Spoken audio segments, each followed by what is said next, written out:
Assalamualaikum warahmatullahi wabarakatuh. Berjumpa lagi dengan saya Cindy Agustina. Pada video kali ini saya akan membahas mengenai normalisasi database pada dokumen KRS. Contoh KRS yang saya pakai adalah KRS saya pada semester 3, di mana pada data KRS ini ada data mahasiswa, data mata kuliah, data SKS totalnya. Untuk normalisasi database, langkah pertama yang kita lakukan adalah membuat bentuk tidak normal dari data KRS ini atau proses anormalisasi dari KRS. Data KRS di atas kita masukkan ke dalam tabel-tabel seperti ini. Ada data NIM, nama mahasiswa, penasehat akademik, semester, tahun, prodi, fakultas. Itu untuk data mahasiswanya. Lalu ada juga ID, kode MK, nama MK, SKS, program, nama dosen, kelas, kurikulum, dan ada total SKS untuk mata kuliahnya. Setelah tabel seperti ini sudah selesai kita buat, maka ini udah jadi untuk anormalisasinya.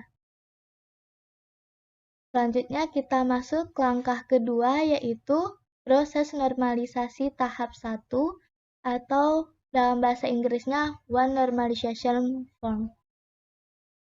Pada proses ini, di mana tabel yang mempunyai multi-value dipisahkan dengan tabel yang mempunyai satu value saja, sehingga nanti kita akan mendapati dua entitas. Baiklah, kita pisahkan ya. Ini tabel yang satu value. Kita letak saja di sini. Lalu yang satu value ada lagi untuk yang SKS-nya. Total SKS kita letak di sini.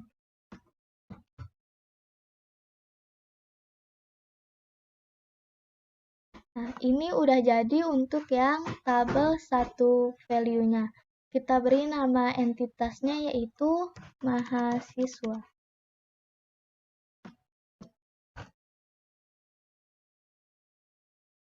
Lalu kita pindahkan lagi yang untuk tabel multi-value. Di sini ada ID, kode MK, nama MK, SKS, program, nama dosen, kelas, dan kurikulum. Copy dan kita paskan di sini.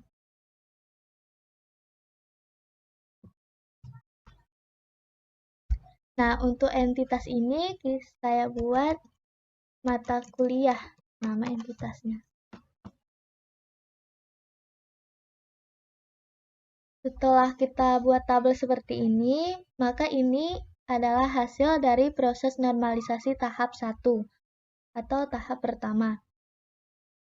Selanjutnya, kita buat ke dalam IRD. Di sini saya menggunakan Oracle SQL Developer. Kita buat untuk entitas pertama tadi ada mahasiswa. Atributnya ada NIM. Nah, NIM di sini kita buat jadi primary UID karena dia unik.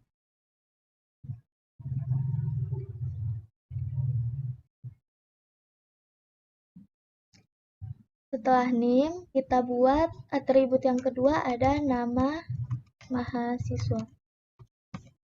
Nama mahasiswa ini kita buat jadi mandatory. Terus atribut yang ketiga ada penasehat akademik. Penasehat akademik mandatory juga. Lalu ada semester mandatory dan ada tahun mandatory juga, lalu ada prodi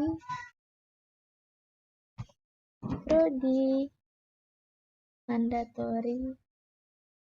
Fakultas di sini juga mandatory. Dan total SKS. Total mandatory. Jadi pada entitas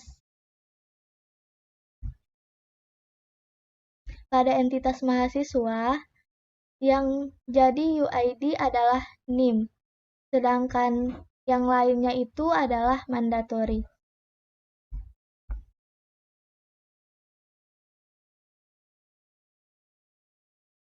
Nah, setelah entitas mahasiswa telah kita buat, kita lanjut buat entitas yang kedua, yaitu entitas mata kuliah.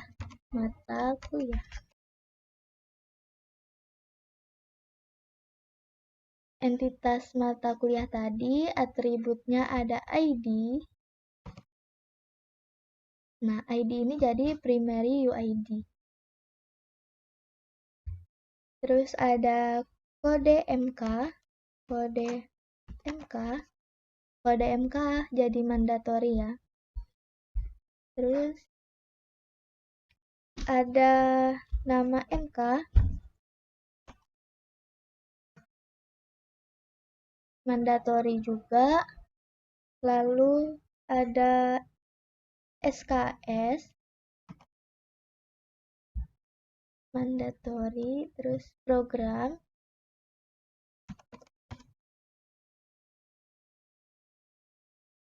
Mandatory. Ada nama dosen. Mandatory juga. Lalu kelas.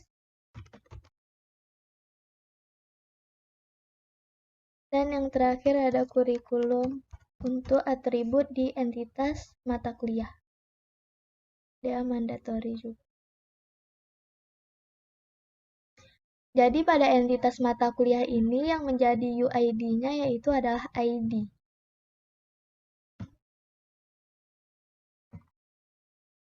Setelah kita buat dua entitas, yaitu ada entitas mahasiswa dan mata kuliah seperti ini, selanjutnya kita hubungkan nih kedua entitasnya, yaitu antara entitas mahasiswa dan mata kuliah dengan hubungan one to many. Kenapa sih hubungannya one to many? Karena satu mahasiswa pada KRS tersebut wajib mengambil banyak mata kuliah. Sedangkan satu mata kuliah pada KRS tersebut hanya diambil oleh satu mahasiswa yang memiliki KRS tersebut. Nah, jadi ini udah selesai ya normalisasi tahap 1 IRD-nya. Kita pindahkan ke Excel.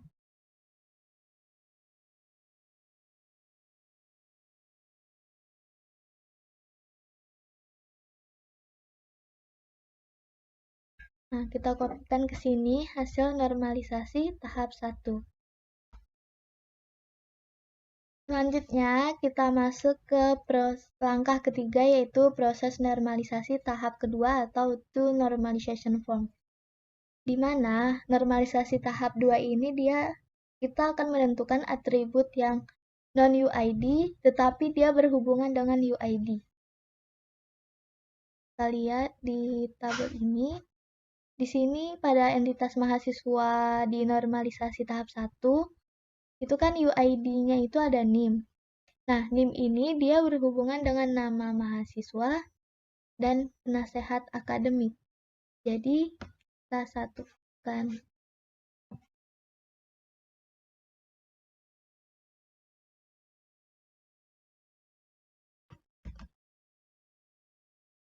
Nah, untuk ini, dia menjadi satu entitas. Kita kasih nama entitasnya itu mahasiswa.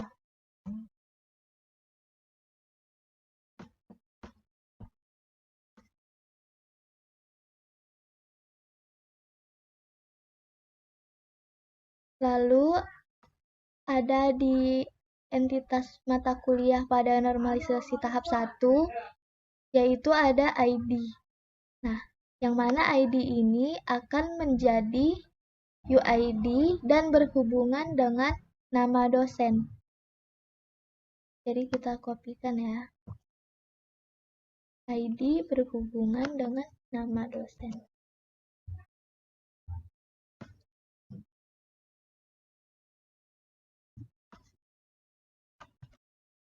Nah, entitas ini kita buat namanya dosen.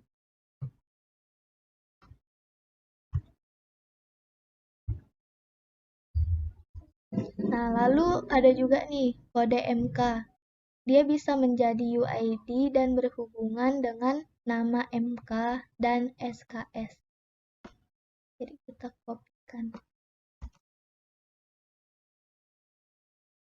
menjadi entitas baru. Nah, nama entitas untuk ini adalah mata kuliah. Mata kuliah.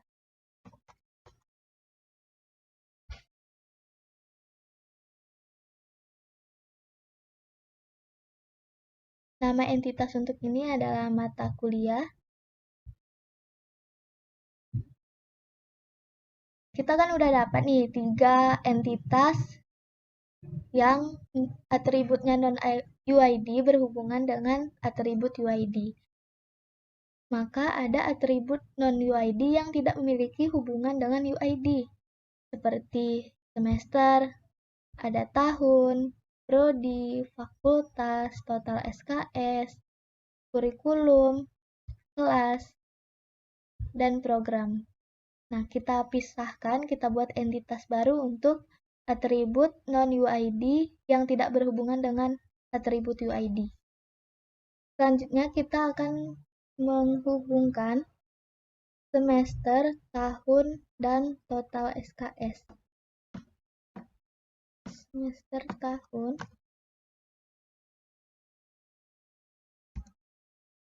dan total SKS menjadi satu entitas. Karena dia adalah non-UID yang berhubungan dengan non-UID. Kita kasih saja nama entitasnya itu semester.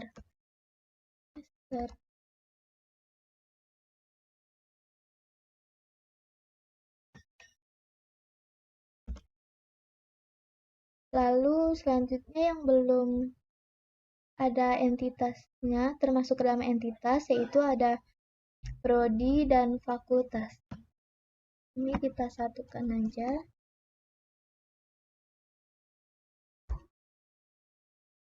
Menjadi entitas fakultas.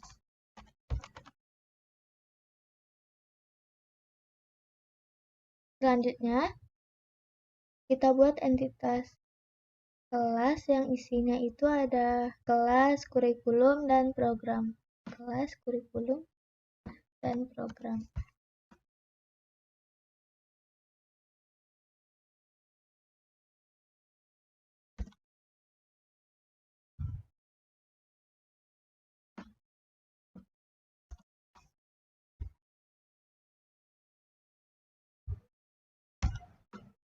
Ini kita kasih nama entitas kelas saja.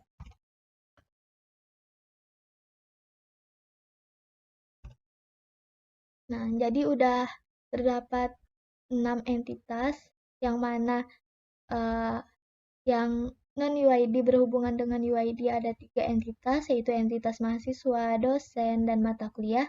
Dan semester fakultas kelas ini merupakan atribut non-UID yang tidak memiliki hubungan dengan UID. Jika sudah kita dapat tabel seperti ini, maka kita langsung membuat IRD-nya. Setelah itu kita buat entitas pertamanya ada entitas mahasiswa. Entitas keduanya itu ada dosen.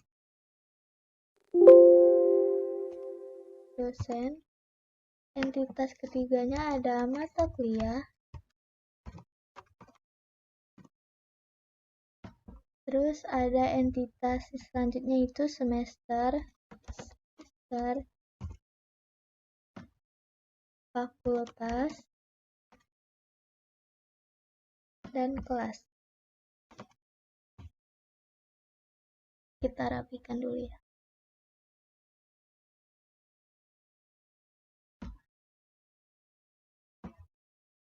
Mahasiswa, dosen, atau kuliah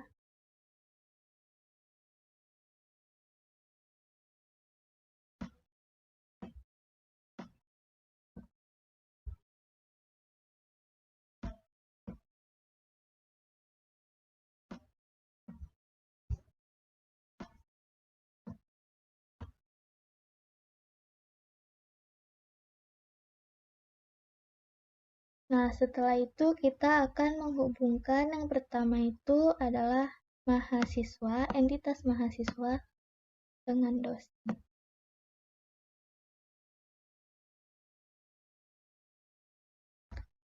Dengan hubungan one to many.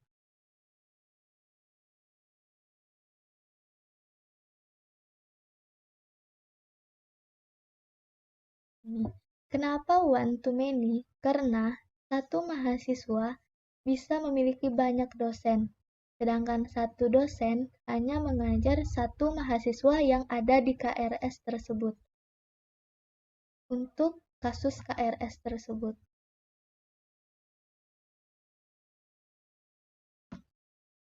Selanjutnya kita menghubungkan dosen dengan fakultas. Dengan hubungan one to many lagi.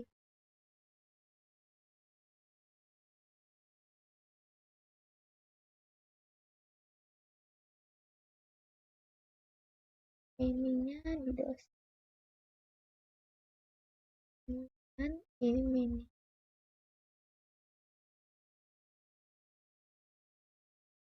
Nah, untuk hubungan dosen dan fakultas, yang mana satu fakultas bisa memiliki banyak dosen, tetapi satu dosen bekerja di fakultas. Di satu fakultas.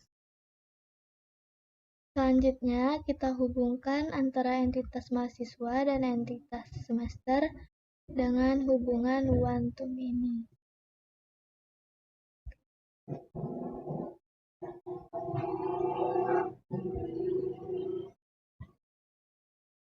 Dengan one to many, dengan opsionalnya berada di semester.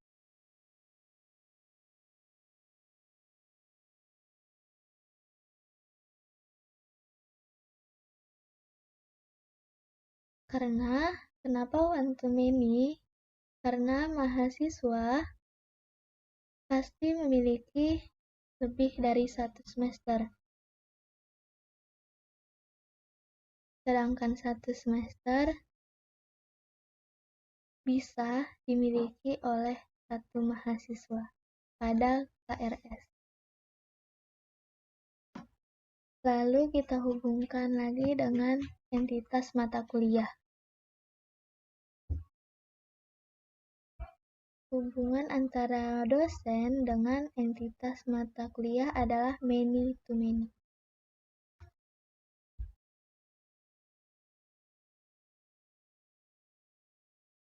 Many to many, di sini kita ubah jadi many.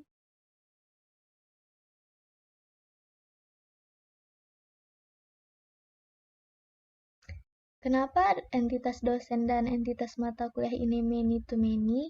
Karena satu dosen pasti mengajar mata kuliah atau lebih.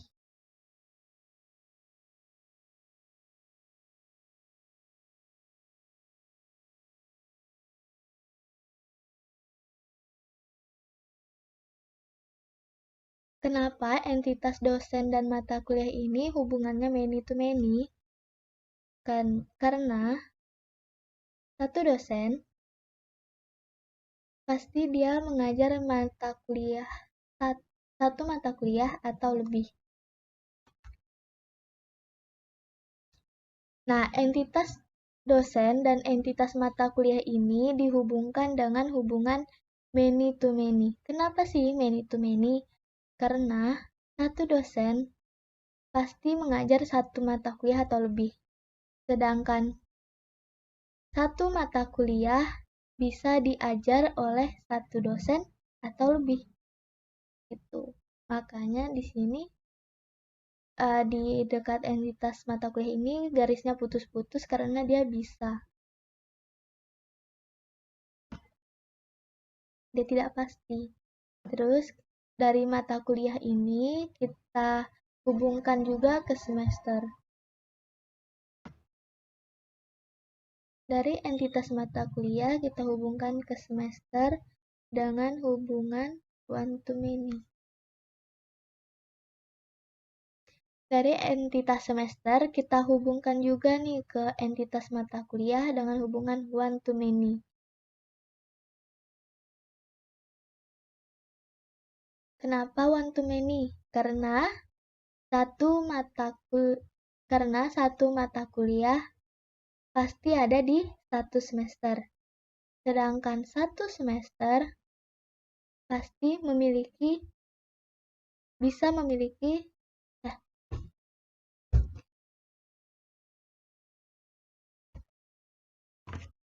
selanjutnya kita akan menghubungkan antara entitas semester. Selanjutnya kita akan menghubungkan antara entitas semester dengan entitas mata kuliah dengan hubungan one to many. Kenapa sih one to many? Karena satu semester bisa memiliki satu atau banyak mata kuliah. Sedangkan satu mata kuliah pasti ada di satu semester. Nah, setelah itu kita hubungkan juga antara mata kuliah dengan kelas. Dengan hubungan one to many juga. Di sininya one, di sini many.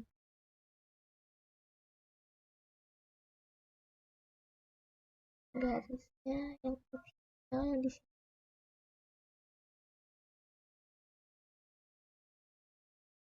Mata kuliah dan kelas adalah one to many. Kenapa one to many? Karena satu kelas bisa memiliki banyak mata kuliah. Sedangkan satu mata kuliah pasti memiliki satu kelas. Logikanya gitu. Lalu yang terakhir kita hubungkan fakultas dengan kelas. Dengan hubungan one to many juga. Di sini, kenapa one to many? Karena satu fakultas pasti dia memiliki banyak kelas. Sedangkan satu kelas, dia hanya berada di satu fakultas. Gitu. Ini udah jadi untuk normalisasi tahap kedua. Tinggal kita. Nah, selanjutnya kita masuk ke langkah keempat nih, proses normalisasi tahap 3 atau Tri-Normalization Form. Di mana proses normalisasi tahap 3 ini dia memisahkan atribut yang non-UID yang bergantung pada atribut non-UID seperti semester, fakultas, dan kelas yang sudah kita pisahkan di langkah ketiga tadi. Jadi ini tinggal kita copy pastekan aja.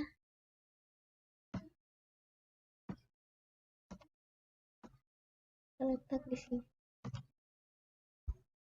Nah, untuk normalisasi tahap 3, kita tinggal masukkan atribut ke dalam diagram yang telah kita buat tadi sebelumnya, di mana mahasiswa ini memiliki atribut NIM sebagai primary UID-nya, lalu ada atribut nama mahasiswa,